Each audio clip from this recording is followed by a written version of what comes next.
بسم اللہ الرحمن الرحیم۔ دوست کی مشکل پر اداس ہونا آسان ہے، مگر اس کی کامیابی پر دل سے خوش ہونا بڑے دل والوں کی نشانی ہے۔ خوشی کے موقع پر بلائے جانے کا انتظار کرنا تہذیب ہے، اور غم کے موقع پر بغیر بلائے چلے جانا انسانیت ہے۔ انسان کے پاس ایک ایسی پوشیدہ قوت موجود ہوتی ہے جو مستقبل کی جھلک محسوس کر سکتی ہے، اور یہ قوت اس وقت بیدار ہوتی ہے جب وہ اسے خمسہ تھک کر خاموش ہو جائے اور دماغ مشاہدے کی مداخلت سے آزاد ہو جائے۔ دنیا میں ہر کام کو انجام دیتے وقت مشکلات ضرور آتی ہے، اور سمجھدار وہ ہے جو ان مشکلات سے گھبرا کر پیچھے نہیں ہٹتا۔ یاد رکھو کہ جس کام کا معیار بلند ہوگا، اس تک پہنچنے کے راستے میں آزمائشیں بھی اسی قدر بڑھ جاتی ہیں، کیونکہ بہترین منزلیں ہمیشہ مشکل راستوں سے گزر کر ملتی ہیں۔ کھانے پینے کے بارے میں یہی اصول ہے کہ جنہیں نعمتیں میسر ہوں وہ بھوک لگنے پر کھائیں، اور جن کے پاس وسائل نہ ہوں وہ جب بھی رزق ملے اللہ کا شکر ادا کر کے کھا لیں۔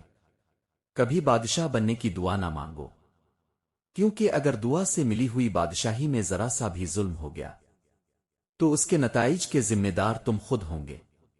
جو انسان دوسروں کے حقوق ادا کرتا رہتا ہے وہی حقیقی طاقتور ہوتا ہے، اور جو حقوق ادا نہ کرے وہ ظالم کہلاتا ہے، اور ظالم سے قوت کا تاج آخرکار چھین لیا جاتا ہے، کیونکہ قدرت کا یہ اصول اٹل ہے۔ ہم بے رنگ زمین میں بے رنگ بیج بوتے ہیں، انہیں بے رنگ پانی دیتے ہیں، مگر کچھ عرصے بعد اسی زمین سے رنگ برنگے پھول کھلتے ہیں۔ یہ قدرت کا وہ درس ہے کہ نتائج ہمیشہ محنت سے جنم لیتے ہیں۔ اگر کوئی شخص قضاء و قدر پر ناراضی کا اظہار کرے، رنج میں ڈوب کر زور زور سے نوحہ کرتا ہے یا چیخ و پکار کرے، تو یہ عمل نہ صرف حرام ہے بلکہ اس کی جرت بھی گناہ ہے۔ بلکہ جو شخص ایسے نوحے کو سنتا اور پسند کرتا ہے وہ بھی اس گناہ میں شریک سمجھا جاتا ہے۔ ہمیشہ اس راستے کی مخالفت کرو جس میں خواہشات نفس کا عمل دخل ہو، اور اس راستے کو اختیار کرو جو شریعت کے حکم کے مطابق ہو، کیونکہ یہی راستہ کامیابی تک لے جاتا ہے۔ جو انسان جسمانی لذتوں کی خواہش میں کھو جائے وہ بھیڑ بکریوں کی طرح قربانی کے لیے تیار ہو جاتا ہے، کیونکہ نفسانی خواہشیں آخرکار انسان کو کمزور بنا دیتی ہے، مگر جو حق کے نور کو اپنے اندر جگہ دے لیتا ہے وہ قرآن کی طرح بابرکت اور روشن اور فائدہ رساں بن جاتا ہے۔ موت سے کسی انسان کو نجات حاصل نہیں، کیونکہ جو یہاں آیا ہے وہ جانے کے لیے ہی آیا ہے، یہی زندگی کا اٹل قانون ہے۔ اگر دنیا ہمیشہ رہنے کی جگہ ہوتی تو سب سے پہلے انبیاء کرام اس کے مستحق ہوتے، مگر جب وہ بھی دنیا سے رخصت ہو گئے تو سمجھ لو کہ یہ گھر صرف عارضی قیام ہے، ازل سے ابد تک رہنے والی اور نہ بدلنے والی اور نہ فنا ہونے والی صرف ایک ذات ہے، اور وہ اللہ رب العزت کی ذات ہے۔ ازل سے ابد تک رہنے والی واحد ذات صرف اللہ کی ذات ہے، جو نہ ابتدا رکھتی ہے نہ انجام۔ دین میں سب سے پہلا مقام یقین ہے، اور یقین سے معرفت پیدا ہوتی ہے جو دل کو روشنی دیتی ہے۔ معرفت کے بعد انسان کے دل میں خوف خدا بیدار ہوتا ہے، اور یہی خوف اسے زہد اور صبر اور سچی توبہ کی طرف لے جاتا ہے۔ زہد اور توبہ سے دل میں صدق اور اخلاص جنم لیتے ہیں، اور صدق و اخلاص سے انسان کے اندر اللہ کی محبت ظاہر ہوتی ہے۔ لوگوں کو کھانے پینے سے زیادہ علم کی ضرورت ہے، کیونکہ کھانا دن میں 2 بار درکار ہوتا ہے، جبکہ علم کی حاجت ہر لمحہ ساتھ رہتی ہے۔ کھانا کھانے کا ادب یہی ہے کہ انسان سیر ہونے سے پہلے ہاتھ روک لے، اور انگلیاں پہلے زبان سے صاف کرے، اور پھر رومال سے اچھی طرح صاف کرے، اور روٹی کے ٹکڑوں کو ضائع نہ کرے۔ حدیث شریف میں ہے کہ جو شخص یہ آداب اختیار کرتا ہے اللہ اس کی روزی میں وسعت عطا فرماتا ہے۔ اس عورت پر کبھی بھروسہ نہ کرو جو جھوٹی آنسو بہا کر تمہارے سامنے رونے لگ جائے، کیونکہ اس کا رونا اکثر ایک جال ہوتا ہے جس میں پھنس کر انسان نقصان اٹھاتا ہے۔ چاند دوبارہ طلوع ہو جاتا ہے، بہاریں پھر لوٹ آتی ہے، پرندے دوبارہ چہچہا اٹھتے ہیں، مگر ایک بار کھوئی ہوئی محبت کبھی واپس نہیں آتی، اور دل کے لیے صرف غم چھوڑ جاتی ہے۔ کاہل مندی انسان کو شرمندہ کرتی ہے، اور شرمندگی عمل کی قوت چھین لیتی ہے۔ بے عملی روح کی کمزوری پیدا کرتی ہے، اور یہ کمزوری اپنے ساتھ دکھ اور غم لاتی ہے، جو انسان کی سمجھ اور بصیرت کو دھندلا دیتی ہے۔ جب تم کسی دوست کا حال پوچھو اور وہ تمہیں اپنی ضرورت بتائے، مگر تم اس کی ضرورت سے تغافل کرو، تو یہ پوچھنا اس کے ساتھ تمسخر کے مترادف ہے۔ دولت بہت سے دوست پیدا کر دیتی ہے، لیکن مسکین آدمی اپنے ہی دوستوں سے بے تعلق ہو جاتا ہے، اور اس کے بھائی تک اس سے کینہ رکھتے ہیں۔ مسکین خوشامد کر کے دوستوں کا دل جیتنے کی کوشش کرتا ہے، مگر وہ اس کی طرف واپس پلٹ کر نہیں دیکھتے۔ کوئی انسان ذہن اور جسم کی کتنی ہی عظمتیں کیوں نہ حاصل کر لے، وہ روح اور اخلاق کی ادنا پاکیزگی بھی نہیں پا سکتا، جب تک اس کا عقیدہ اور اس کے اعمال روحانی روشنی سے منور نہ ہوں۔ 5 چیزیں انسان کی بربادی کا باعث بنتی ہے۔ عمل نہ کرنا، عمل کرنا مگر اخلاص نہ ہونا، رزق کمانا مگر حلال و حرام کا خیال نہ رکھنا، مردے کو دفن کرنا مگر ان سے عبرت نہ لینا، اور نصیحت سن کر اس پر عمل نہ کرنا۔ حقیقی سعادت یہ ہے کہ انسان متی رہتے ہوئے اس خوف میں رہے کہ کہیں خطا کار ہو کر مردود نہ ہو جائے، اور شقاوت کی علامت یہ ہے کہ انسان نافرمانی کرتا رہے مگر پھر بھی امید رکھے کہ وہ مقبول ہو جائے گا۔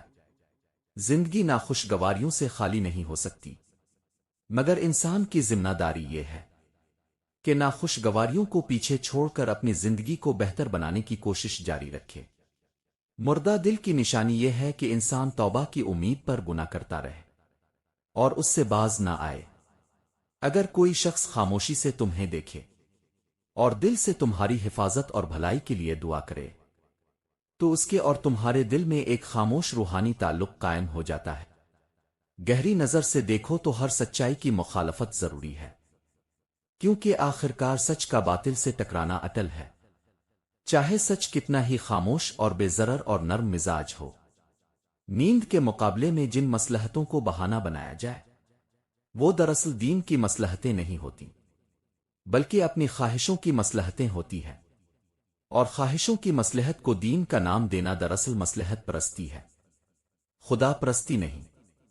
ان مصلحتوں کو چھوڑ دو، ان میں کچھ حاصل نہیں، اور خصوصاً اہل علم کو بالکل اس طرف نہیں دیکھنا چاہیے، کیونکہ علم کا مقام دنیاوی مفادات سے کہیں بلند ہے۔ انسان کے سوالات کا حقیقی جواب ہمیشہ دل کی گہرائیوں سے ملتا ہے، زبان سے نہیں۔ نیکی ہمیشہ ان لوگوں کے ساتھ کرو جن کا تم پر سب سے زیادہ حق ہے، اور ان میں سب سے پہلا حق ماں اور باپ کا ہے۔ برائی اگر کرنی ہی ہو تو اپنے نفس کی خواہشات کے ساتھ کرو، کیونکہ اصل دشمن وہی ہے جو انسان کو اس کی پہچان سے دور کر دیتا ہے۔ نفس اس وقت قابو میں آتا ہے جب انسان غم اور خواہش اور لالچ سے دور رہ کر اپنے دل کو مضبوط بناتا ہے۔ مشورہ ہمیشہ اس شخص سے کرو جو ذہن سے دانا ہو اور دل سے صاف ہو، کیونکہ دانا وہ ہوتا ہے جو کم بولے اور زیادہ سنے اور درست وقت پر بات کرے۔ قدرت جو بھی فیصلہ کرتی ہے وہ انسان کی بھلائی کے لیے ہی ہوتا ہے، چاہے انسان اسے سمجھنے میں برسوں لگا دے۔ موت جب سب کے لیے طے ہے تو اس سے خوفزدہ ہونا دل کو کمزور بناتا ہے، اور یقین انسان کے دل سے خوف کو ختم کر دیتا ہے۔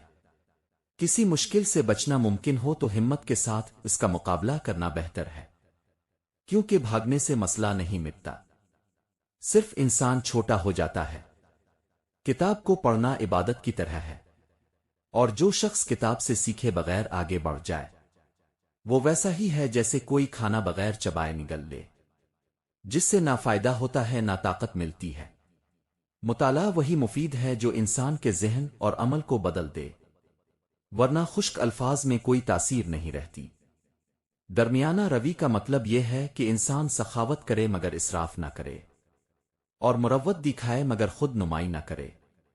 نیکی کا اصل خوبصورتی تب بنتی ہے جب وہ چھپ کر کی جائے، کیونکہ جو نیکی دیکھوئے کے لیے ہو وہ عبادت نہیں بلکہ محبت نفس کا ہتھیار بن جاتی ہے۔ جس قوم میں دولت کی تقسیم غلط ہو جائے وہاں امیر اور غریب کے درمیان نفرت بڑھتی ہے اور معاشرے کی بنیادیں ہلنے لگتی ہے۔ جو انسان اپنے کردار کو سچائی سے روشن رکھتا ہے اس کے خلاف اٹھنے والا ہر الزام اندھیرے کی ایک کمزور سی لہر بن کر خود ہی ختم ہو جاتا ہے۔ بدگمان دلوں کو الفاظ سے کبھی مطمئن نہیں کیا جا سکتا، لیکن وقار سے بھرپور رویہ انہیں ایسی خاموش شکست دیتا ہے جو وہ کبھی بھول نہیں پاتے۔ جب اپنے ہی لوگ دشمنی پر آتر آئیں تو ان سے لڑنے کے بجائے اپنے اندر ایسی مضبوطی پیدا کریں کہ ان کی سازشیں اب تک پہنچ ہی نہ سکیں۔ انسان کی خاموشی تب قیمتی بنتی ہے جب وہ کمزوری نہیں ہوتی، بلکہ وہ حکمت ہوتی ہے جو دشمن کو خود ہی بے بس کر دیتی ہے۔ جو دل اپنی کمزوریوں کو لوگوں سے چھپا لیتا ہے وہ اپنی زندگی کے سب سے بڑے ہتھیار اپنی ہی حفاظت میں رکھ لیتا ہے۔ سچائی وہ روشنی ہے جسے دنیا کے سارے جھوٹ اکٹھے ہو کر بھی بجھا نہیں سکتے۔ سچ ہمیشہ دیر سے جیتتا ہے، مگر جیت ایسی ہوتی ہے کہ جھوٹ شرم سے جھک جاتا ہے۔ وقار کے ساتھ جیتنے والے لوگ کبھی مقابلہ نہیں کرتے، وہ صرف اپنے عمل سے یہ ثابت کرتے ہیں کہ گری ہوئی سوچ سے لڑنا ان کے مقام کی توہین ہے۔ جس انسان کا بھروسہ اللہ کی ذات پر ہو، اس کی زندگی کے خلاف اٹھنے والی ہر سازش دراصل اس کے حق میں آنے والی ایک نئی مدد بن جاتی ہے۔ چہرے بدلنے میں لمحہ لگتا ہے، مگر نیت بدلنے میں زمانہ گزر جاتا ہے۔ اس لیے رشتے ٹوٹی تو غم نہ کریں، صرف نیتیں پہچان۔ جو لوگ اب کی خاموشی کو کمزوری سمجھتے ہیں وہ دراصل اب کی برداشت کی طاقت کو نہیں دیکھ پاتے، اور یہی طاقت انہیں ایک دن حیران کر دیتی ہے۔ انسان کی اصل بلندی اس وقت ظاہر ہوتی ہے جب وہ سازشوں کا شکار ہو کر بھی اپنی شرافت اور بھلائی سے پیچھے نہیں ہٹتا۔ جو دل رب سے جڑ جاتا ہے وہ لوگوں کے تانوں سے نہیں ٹوٹتے، وہ تانے صرف ان کے درجات بلند کرنے کا ذریعہ بن جاتے ہیں۔ جب اپنے ہی لوگ اب کے خلاف سازش اور بدگمانی پر اتر جائیں، کردار پر انگلیاں اٹھائیں اور سازشوں کے جال بنانے لگیں، تو بدنامی سے بچنے اور خود کو مضبوط رکھنے کے لیے یہ 5 طریقے ضرور اپنا لیں۔ نمبر 1، اپنے کردار کو اتنا بلند رکھیں کہ ہر الزام خود ہی گر جائے۔ جب اپنے ہی لوگ مخالف ہو جائیں، باتوں کو توڑ مروڑ کر پھیلاتے ہیں اور حالت کو بدنامی کی طرف دھکیلنے لگیں، تو اس وقت اب کا سب سے بڑا سہارا اب کا اپنا کردار ہوتا ہے۔ اپنے رویے اور اپنی گفتگو اور اپنے فیصلوں کو اتنا مضبوط، اتنا صاف اور اتنا باوقار رکھیں کہ لوگ الزام سنیں ضرور مگر مانے کبھی نہیں۔ انسان کا اصل دفاع اس کی زبان نہیں بلکہ اس کا کردار ہوتا ہے، اور کردار وہ شعلہ ہے جو ہر جھوٹ کی تاریکی کو خود ہی جلا دیتا ہے۔ نمبر 2، ہر الزام کا جواب دینا ضروری نہیں ہوتا۔ بعض اوقات بدنامی کی آگ اس لیے نہیں بھڑکتی کہ الزام بہت بڑا تھا، بلکہ اس لیے بھڑکتی ہے کہ ہم نے فوراً رد عمل دے کر آگ کو ہوا دے دی۔ سازشی لوگ ہمیشہ چاہتے ہیں کہ آپ مشتعل ہوں، آپ غصہ کریں، آپ کوئی ایسی غلطی کریں جسے وہ دلیل بنا سکیں۔ خاموشی کا مطلب کمزوری نہیں، یہ ایک حکمت ہے، اور یہ حکمت ہمیں سکھاتی ہے کہ ہر بات کو جواب نہ دیا جائے، صرف ان باتوں کو جواب دیا جائے جن سے سچ کو تقویت اور جھوٹ کو کمزوری ملے۔ نمبر 3، اپنی نجی زندگی کو مضبوط دیواروں میں محفوظ رکھیں۔ جب رشتے دار دشمنی پر آتر آئیں تو سب سے پہلا ہتھیار اب کی اپنی کہی ہوئی باتیں بنتی ہے، اور یہی باتیں بعد میں سازش کی شکل اختیار کر لیتی ہے۔ اس لیے اپنی ذاتی زندگی اور اپنے دکھ، اپنے خوف اور اپنے مسائل اور اپنے راز کسی کے سامنے کھول کر نہ رکھیں۔ انسان جب اپنی کمزوری چھپا لیتا ہے تو دشمن کے ہاتھ سے آدھے ہتھیار خود ہی چھین لیتا ہے۔ دل کے دروازے ہمیشہ بھروسے کے قابل لوگوں کے لیے ہی کھولیں، ورنہ دنیا تو کہی ہوئی باتوں کو بھی بدل کر زخم بنا دیتی ہے۔ نمبر 4، اپنے رویے میں وقار اور حکمت پیدا کریں۔ جب اب پر سازشیں کی جاتی ہیں تو عام انسان فوری رد عمل دیتا ہے، مگر مضبوط انسان اپنے آپ کو بدلتا ہے، اپنے اندر برداشت اور سکون، وقار اور خاموش حکمت اور گفتگو میں نرمی پیدا کریں۔ ایسا رویہ انسان کو اس مقام پر لے جاتا ہے جہاں دوسروں کے غلط رویے خود ہی بے اثر ہو جاتے ہیں۔ دشمن اس وقت سب سے زیادہ کمزور ہوتا ہے جب وہ دیکھتا ہے کہ اس کا ہر وار اب کے صبر اور حکمت کی دیوار سے ٹکرا کر واپس پلٹ آیا ہے۔ نمبر 5، اللہ پر مکمل بھروسہ رکھیں اور اپنی نیت کو صاف رکھیں۔ بدنامی اور سازش سے بڑھ کر کوئی آزمائش نہیں ہوتی، مگر نیت اگر پاک ہو اور دل سچا ہو تو اللہ ایسے دروازے کھول دیتا ہے جن کا انسان نے کبھی سوچا بھی نہیں ہوتا۔ جو شخص رب پر بھروسہ رکھتا ہے اس کے خلاف دنیا کی کوئی سازش کامیاب نہیں ہوتی۔ جب اللہ آپ کے ساتھ ہو تو لوگ صرف کوششیں کرتے رہ جاتے ہیں مگر آپ کو نقصان نہیں پہنچا پاتے۔ سچا انسان ہمیشہ دیر سے جیتتا ہے، لیکن اس کی جیت ایسی ہوتی ہے کہ سازش کرنے والے لوگ خود شرمندہ ہو جاتے ہیں۔ جب اپنے ہی لوگ آپ کے خلاف ہو جائیں تو دل سب سے پہلے زخمی ہوتا ہے، مگر یاد رکھیں زخمی دل کبھی کمزور نہیں ہوتا۔ یہ وہ دل ہوتا ہے جسے رب نے مضبوطی کا سبق سکھانا ہوتا ہے۔ جو انسان ان آزمائشوں میں بھی اپنی نیت صاف رکھے، اپنے عمل مضبوط رکھے اور اپنے رب پر بھروسہ کرے، وہ آخرکار ایسی جگہ پہنچتا ہے جہاں سازش کرنے والے لوگ خود پچھتاوے میں ڈوب جاتے ہیں۔ زندگی ہمیشہ انہی لوگوں کو بلند کرتی ہے جو کسی کے گرا دینے سے نہیں گرتے، بلکہ اپنے کردار کی روشنی سے خود ہی اٹھ کھڑے ہوتے ہیں۔ اور آخر میں میری دعا ہے کہ اے اللہ، میرے دل کو مضبوطی اور میری نیت کو پاکی عطا فرما، میرے راستے کو روشن اور میرے دشمنوں کی سازشوں کو بے اثر کر دے۔ آمین ثم آمین۔